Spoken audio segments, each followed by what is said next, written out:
Comedian and television host Trevor Noah is one of South Africa's biggest entertainment success stories.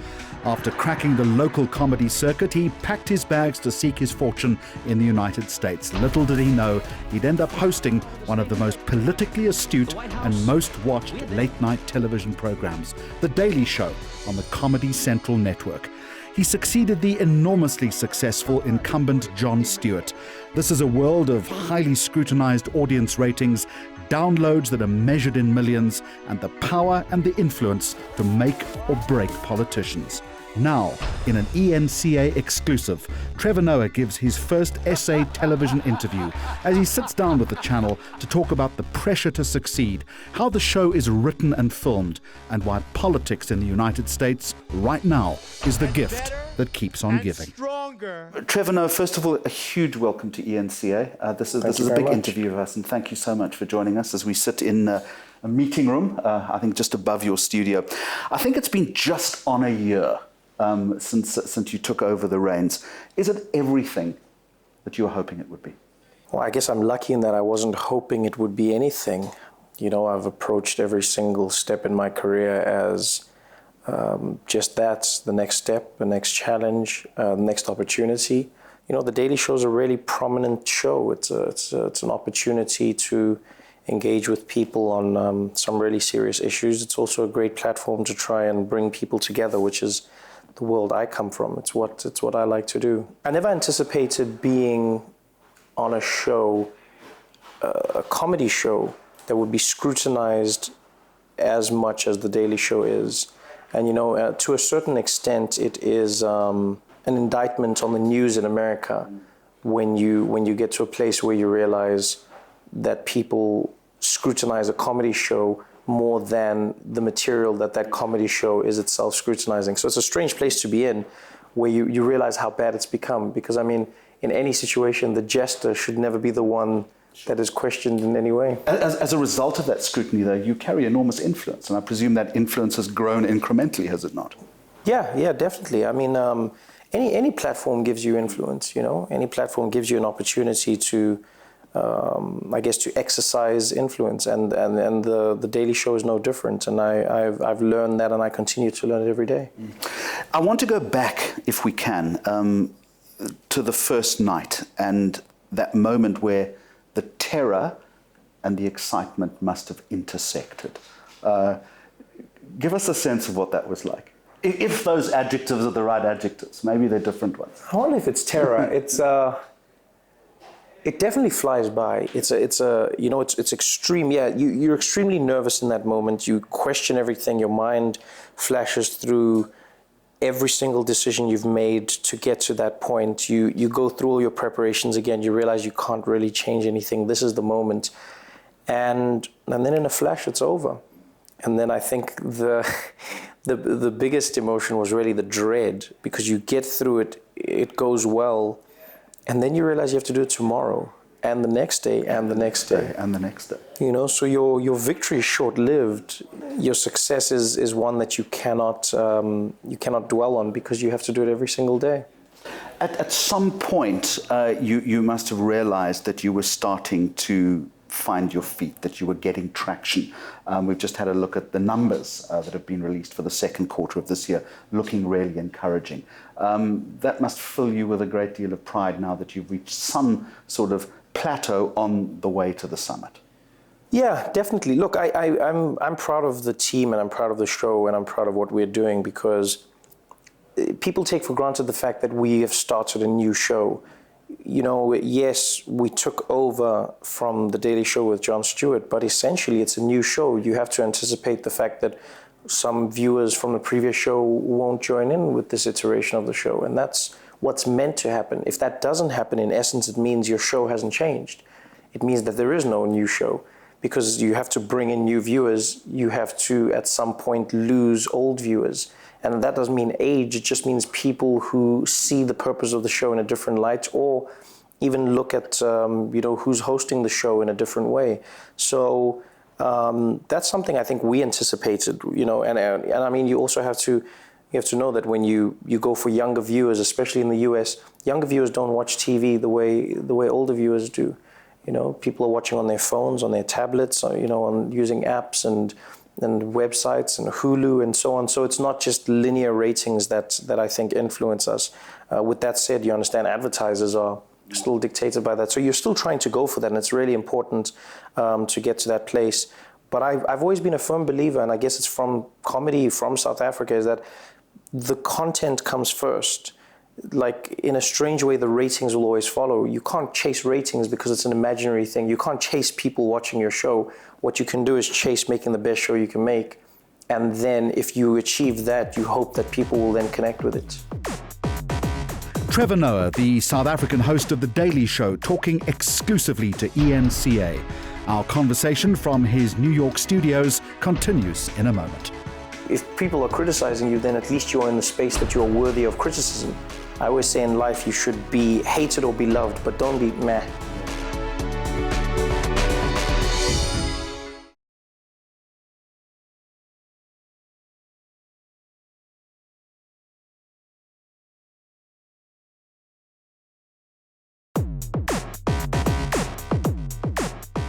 Trevor Noah took the hot seat from Jon Stewart in March 2015. Now he's had more than a year to find his comedy chops and to discern what works in the United States and what doesn't. Our conversation continues. The pressure to succeed was and still is enormous because, again, I take your point about content superseding ratings, but the reality is that you work in a very competitive time space on television. That also must sit heavily with you each and every day before you start taping. I genuinely don't let it sit with me, no, because like the pressure implies that I guess to a certain extent that it has to happen, or it implies that there is a failure in terms of the success, you know. I genuinely do not live my life through the filter of being, you know, afraid. I don't think of things and go, I'm afraid, what if it doesn't work? What if, because then you shouldn't do anything. And has that been a hallmark throughout your career? Yeah, you have to do it. You have to go forth. So I cannot, like, at what point do I call it a failure? You know what I'm saying? I mean, for me, being able to pay the rent doing comedy in South Africa, that means I'd succeeded. Yeah. And then it was like, no, now successfully touring the country. Then I was like, oh, that means I've succeeded. And then if I tried to go international and I failed, I wouldn't call it a failure of myself. I'd be like, oh, that didn't work out. I focused more on this. So you just find another path. You know, I always think, live life like a river. It flows. You find the path of least resistance, and over time, the stream becomes stronger. Give me a little bit of that self-confidence. I don't know where you find it. It's not self-confidence. It's just belief in something greater than yourself. You start to realize, I think, as people, we are governed so much by the world's perception of what success is.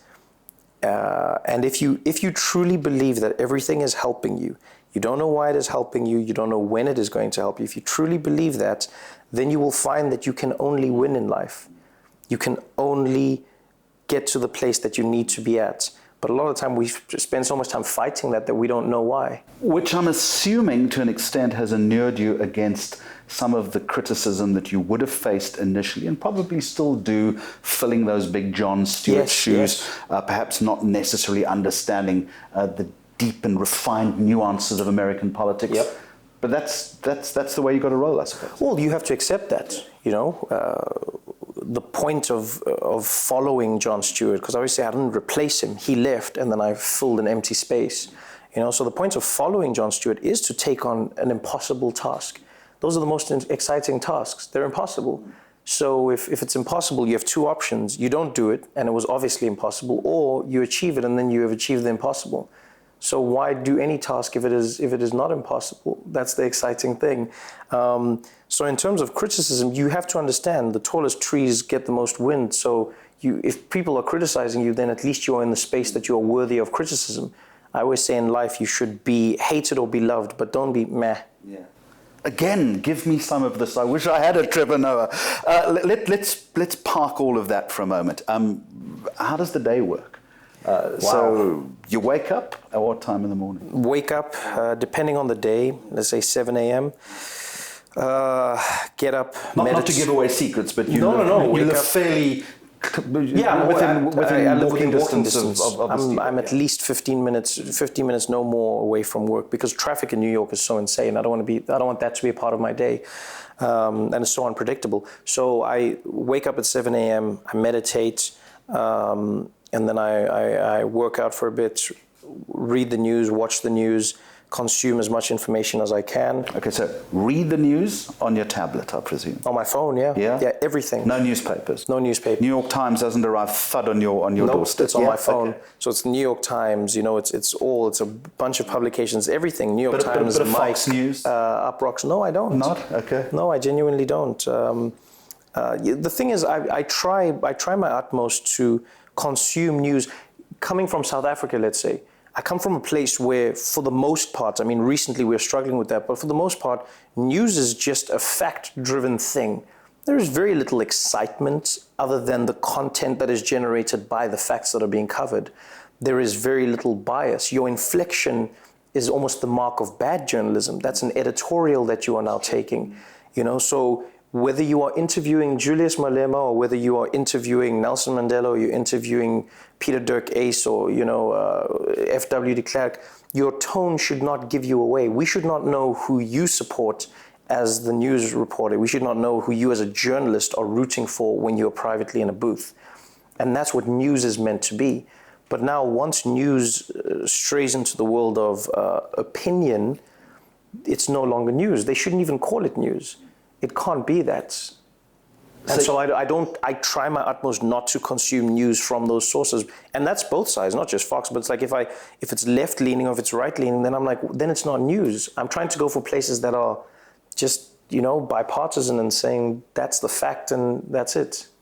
So you meditated, you worked out, you've done a bit of reading, and at that point, have you got an idea or the frame or maybe the shadow of a concept as you're starting to come into? That's where I'll try work an idea of what the show should be on the day, and then I come into the office and then walk in.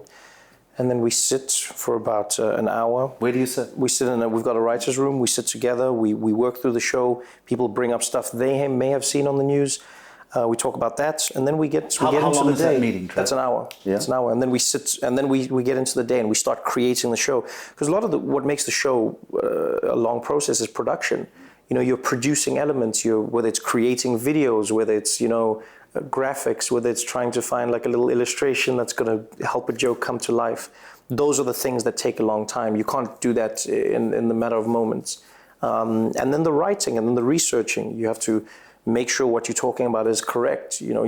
I've come to realize the importance of the platform, and I've come to realize the importance of people at least understanding that in this space, the facts are doled out, whether they're inconvenient or not.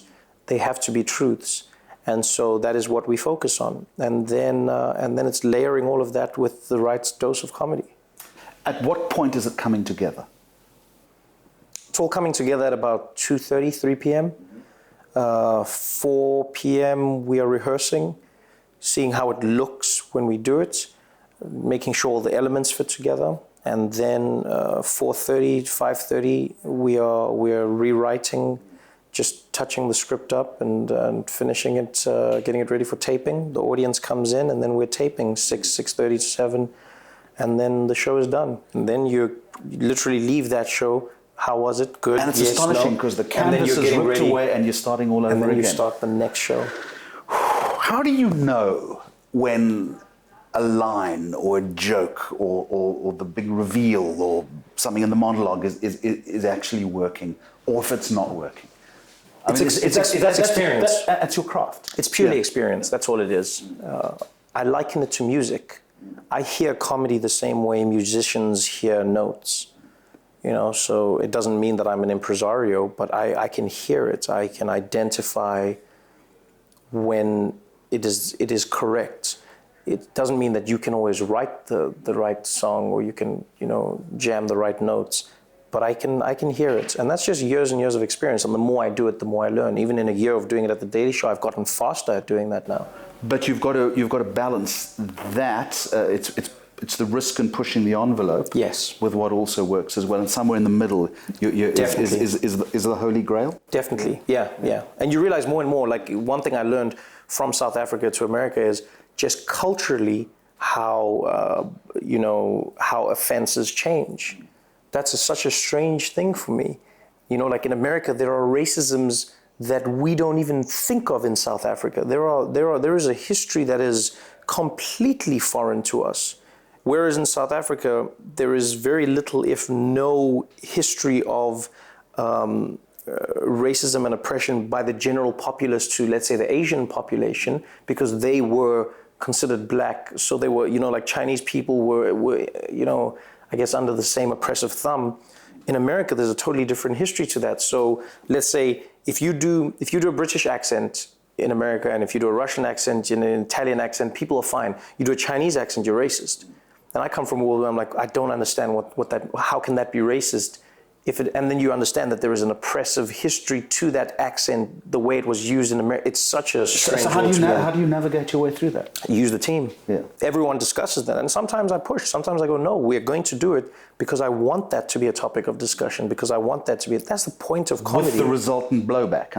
Sometimes you want that. Sometimes you want that to happen to start a conversation, to move something forward. If comedy only exists in a safe space, then it's not truly comedy. Then you're safe, you're making a few jokes here and there.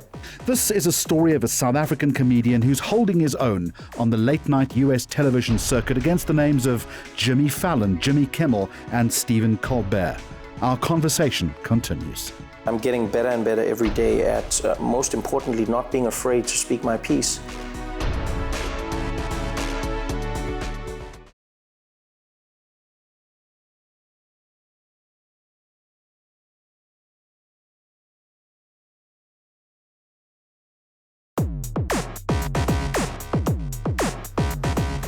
What we loved most about Trevor Noah was fame hasn't really gone to his head. In spite of working in a rarefied world of bookers, minders, schedulers, and overseeing a team of 30 writers, he was still keen to talk about local politics, the recent election, and how one well-known politician has lost a ton of weight, grist to his rapier-like wit. Part 3 of our conversation now in New York City. As we speak, one of the big issues of the past couple of days have been the Black Lives Matter protests. Yeah. As a result of this Dallas tragedy that we've seen. How has that fed into what you're doing? Well, I think, more than many issues, it hits home with me because... For all the obvious reasons, yeah. Yeah, but it's something that I do not understand how it can even be an issue up for discussion. And that's where I look at South Africa and I go, even on our darkest days, you look at something like Marikana, where miners were killed. And I mean, you cannot deny that, and there is footage where these miners were charging at the police with weapons, right? And still, the country was not happy with the result, and still there were questions. Could there not have been rubber bullets, more tear gas? Why were you on lethal mode? And then we tracked it back to the instructions the day before. And I mean, the fact that we as people, like the value of human life in that regard is still seen, especially the state, and how the state exercises its right to remove the life of a citizen. And yes, South Africa has a huge struggle with violence in terms of crime and so on, but you still cannot discount the value of life, especially when it's exercised by the state. And things like that has brought me up in a world where I acknowledge the importance of that. I acknowledge the importance of accountability. And yet in America, you're in a situation where I was even shocked by this. I mean, like one day I was driving, and I was pulled over by a policeman, and he said to me, "Do you know why I pulled you over?" I said, "No." And he said, "Because you were speeding." I said, "I wasn't speeding." And he said, "You were speeding." I was like, "I genuinely was not speeding." And I said, "Do you have your speed trap, your radar gun? What did you?" And he goes, "I saw you drive by, and I guesstimated that you were going." for the life of me, I could not believe he even used that word in real life. He said, I guesstimated. I come from a place where not only does the policeman have to get you with a laser pointed at your vehicle, get the reading, but they have to show you that reading and say, look, do you acknowledge that this number is on this piece of technology that I'm showing you? There is some accountability there. I come from a place where, like the police still have to give you some burden. There's a burden of proof. And to live in this world, and that's happening now with Black Lives Matter, it's like people are, I realize this is a country where the police have a broad range of power. They can just say you are arrested for X, Y, Z, and that's it. So how do you overlay that into the work that you're doing on this show? How do you represent it? How do you articulate it? You find your honest feeling on it. I'm getting better and better every day at, most importantly, not being afraid to speak my piece. When I got here, everyone threatened me with the same line, and that was, don't forget what happened to Piers Morgan. You don't forget, you come to this country and you tell Americans what to do, they'll kick you out. Now I've gotten to the point where I go, well, then I should be kicked out then. Let me be kicked out for saying what I believe. Let me be kicked out for speaking the truth. I don't want to stay hiding. It's not like I don't have a home to go back to. It's not like I don't have a place that I love to live in other than the United States. Do you think that's the process? Do you think it's easier to speak the truth here or back home? Well, that's interesting. I think it's easier to speak it back home because I'm South African. I think it's also easier because I know every single piece of information. I am well versed in everything. In the United States, I'm very careful to not speak out of turn because I see many people do it even in the US, people who are not fully informed, like even Donald Trump is one of those people who wades into conversations unabashedly with very little information. And even I, as a person who am learning the system, I go, you seem to be learning this with me. What the hell is going on? So that's a strange place to be in. Trevor Noah, yeah.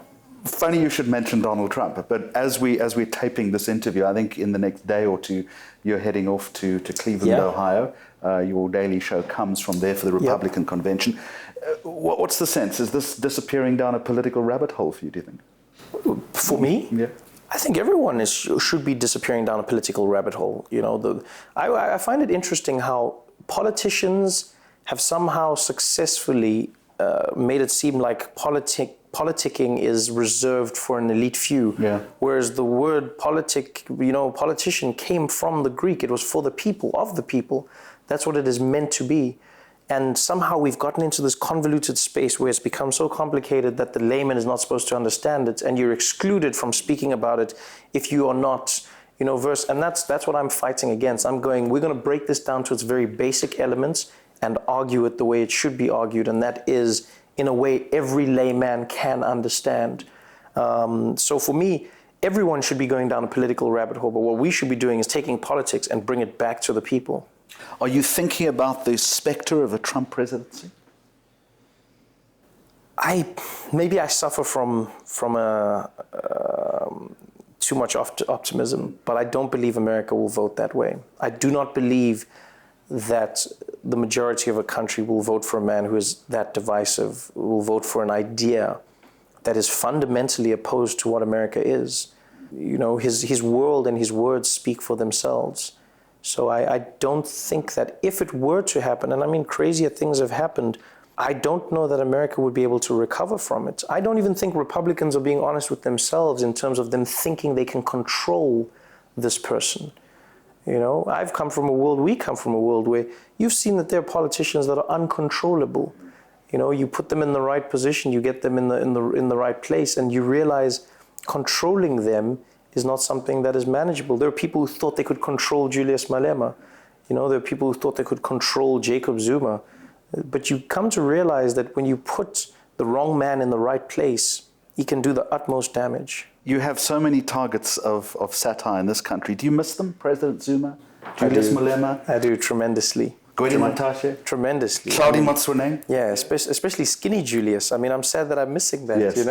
The man's lost a lot of weight. Yeah, man, the guy's fit and running around and exciting. And, I miss all the old boys. I miss what's happening back home. It's exciting. How did I miss Claudie? How did I leave at, it's like 90-10. I mean, like, come on, I wish I was around for that. You know how many times I got shows turned down by the SABC? Yeah. Like, I wish I was around for all of this. Just one more thing. You've got a book coming out? Yes. In November. Tell us about that. Finally getting to the end of writing my book. It's not a memoir per se, but it's a collection of stories throughout my life, growing up with my mom, growing up during apartheid, growing up post-apartheid, post-democracy, and just navigating that world. You know, I've lived a really fun and interesting life, you know, a combination of, you know, code switching between learning to interact with different races in a country where you know how difficult that is, you know, languages, races, genders. You know, my mom and I are battling against, you know, the position of a black woman, which in South Africa has been one that has been very strange. It's a love-hate relationship. Black women are known as the strength and the rock, but then not afforded many of the opportunities, or that rock has a glass ceiling that it can aspire to.